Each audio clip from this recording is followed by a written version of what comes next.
Today we're here with Elizabeth Gilbert, the author of Eat, Pray, Love. Hi, it's a pleasure to be here. So let's get right into it. Where does this novel take place?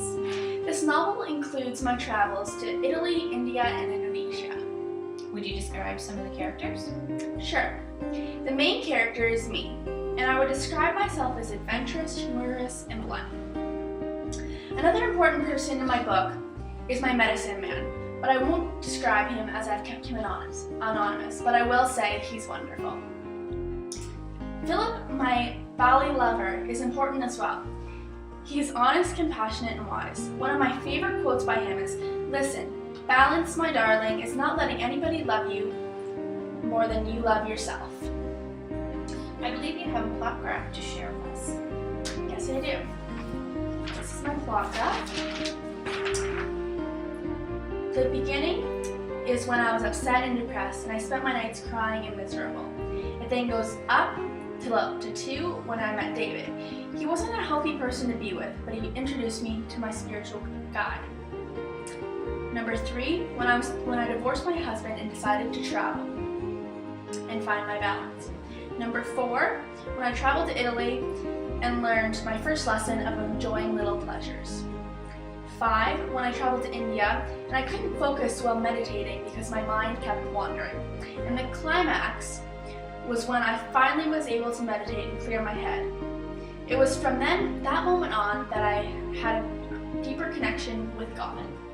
Number 7 is the following action, and this is when I met someone in Bali. Number 8, when I let myself open up and find love again. Number 9, when I learned my final lesson of love. And the resolution was when I found my balance, which was the entire goal of all my travels. So who is your target audience for this book? I targeted this book to young adults and adults who are going through a tough time.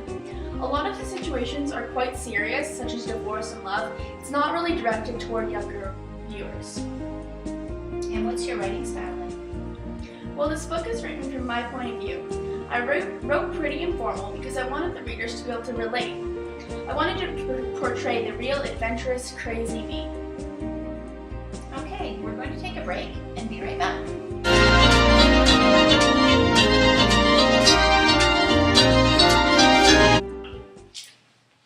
And we're back to Elizabeth. How did the different destinations affect your personality? I definitely changed a lot through this experience. The first place I traveled to was Italy. I would have to describe myself as confused, but I was very excited there.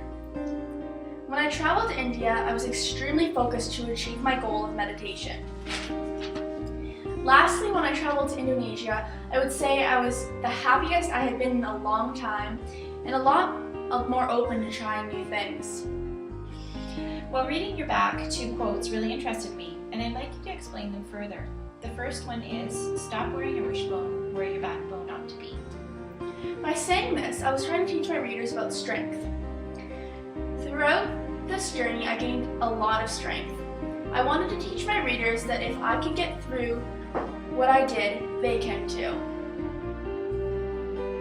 The second quote is, "Happiness is the consequence of personal effort." Well, this quote has 2 themes for me. I wanted to teach my readers that happiness can be achieved if you wanted to. And secondly, about self-discovery.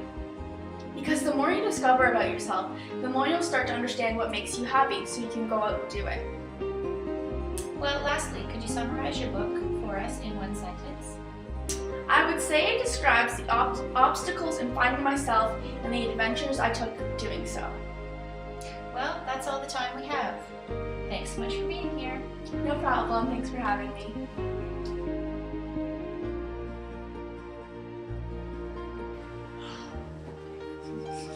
A lot more open to trying new things. Like gelato? In Italy? Yes, like gelato. What kind is your favorite? Mom.